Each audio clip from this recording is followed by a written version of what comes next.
Hello and welcome to another Cliff Reviews Art House.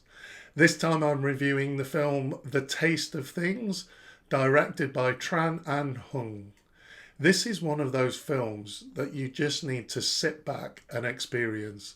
It's many years since I've seen Babette's Feast, but the most memorable thing about that film is just how visceral the food scenes are.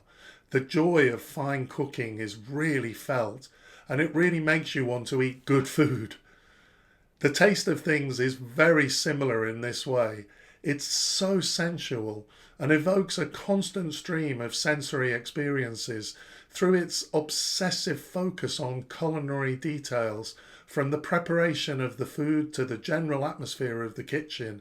The film is literally a feast for the eyes in terms of the opulence, the intensity of its portrayal of the process of cooking and eating.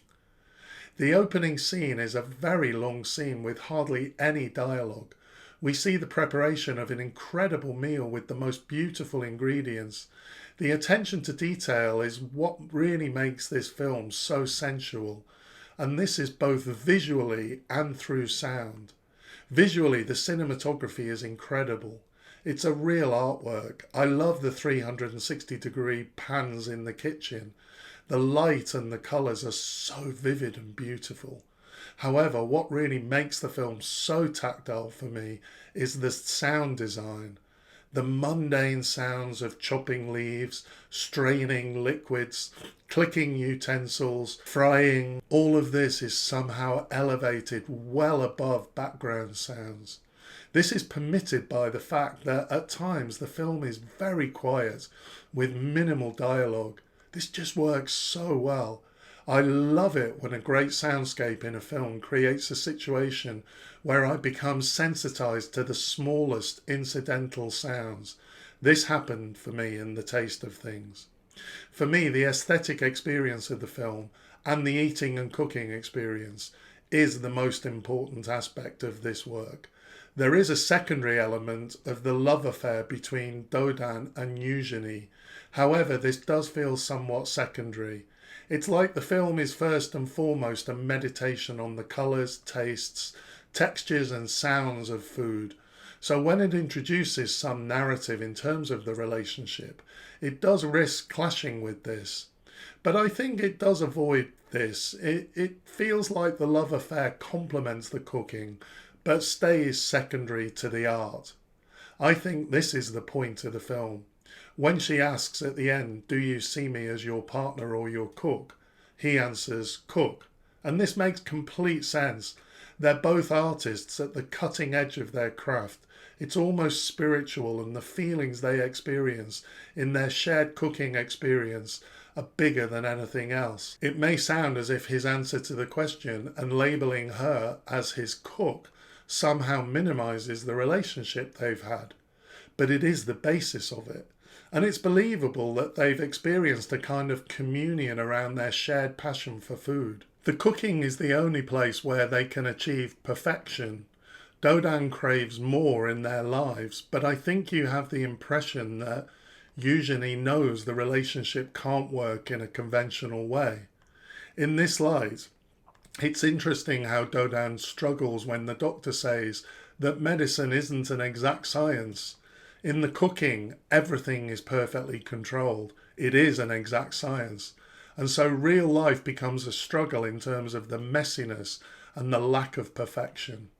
I love when Eugenie is encouraging the young apprentice to describe what she felt as she ate the baked Alaska dessert. The apprentice says that she almost cried, and Eugenie loves this. It's like she knows that the apprentice is having that transcendental, almost spiritual experiencing from encountering the ultimate artwork. The film evoked an interesting array of negative feelings for me in relation to living beings and the natural world. Although I am a hypocrite because I do eat meat and fish, ethically I would like to be vegetarian or even vegan, so I'm very sensitive to the treatment of all living creatures. I did feel a little bit uncomfortable about the wanton excess of eating living creatures, sea creatures and small animals. This is a very personal point, so I appreciate that this won't apply to everyone. I'm not actually saying that I felt that the cooks in the film were disrespectful to the living creatures.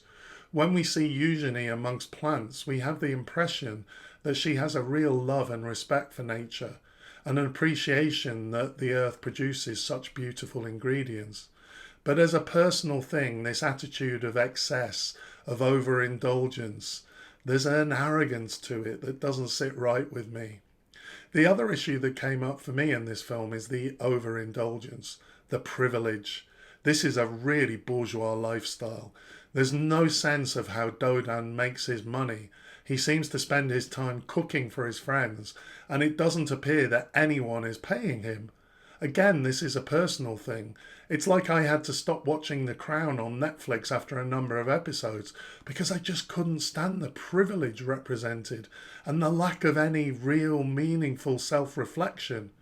I had the same problem in The Taste of Things. This is a world so far removed from most people's lives. So again, that didn't sit right with me. It glorified overindulgence and excess too much for my liking. Overall, despite the negative feelings, I did really enjoy this film as an audio-visual experience.